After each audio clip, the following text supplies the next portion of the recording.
Palabra de Dios está vista en el buque de Salmo, capítulo 147, versículo 3 y 5.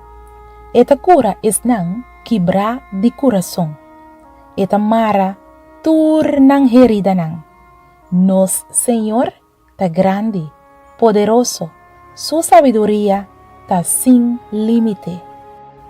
Así es oración aquí y papia ahora como tata que está en el cielo. Láganos reza. Mi Dios Salvador, mi corazón hoy me hinta ta quebrar. Anto ningún gente no por comprender el dolor como me sinti tepa den allá. Tata, mi que entregar todo lo que pasa den bomán, pero mi no sacón mi Dios, mi no por, mi atrata na venta mi carga ribabo mi Dios, pero cinco mi que me está tratando na carga nang mi so.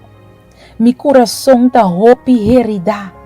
Dona mi força, oh mi Dios, pa mi por perdonar es nanco ahasi malo contra dimi.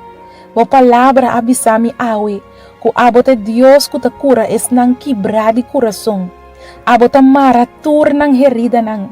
Abo Señor ta grande, bota poderoso, bo sabiduría ta sin límite.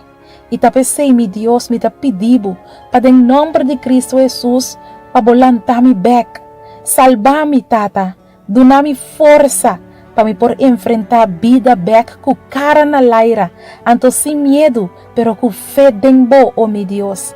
Danke para escuchar mi oração hoy, para sombra me ta pedi, em nome poderoso de Cristo Jesus. Amén. Y Cristo nos dijo, orad siempre, siempre, porque la respuesta está en la oración. Boa puntra bo mes pa hopi anya com bo mes te reza de maneira que Deus te contestava oração, bo que sa compahasi oração com fé fuerte e que bota move em mão de todo poderoso, boa perde trabalho quizás e bota pedindo Deus para abrir porta de vida para outro trabalho, bota mester de contexto riba oração para situação difícil, reclamar com fé. E buki aqui lo mostrava compahasi oração com fé fuerte e que te pone que Deus não por queda sem reaccionar. Logo mira Deus move junto cubo den turbo problema nan e problema nan de mais grande e logo mira com Deus lo treze solução nan inesperada. Busca bobuki reclamar com fé. Escrevi para Naira Lin Felicia.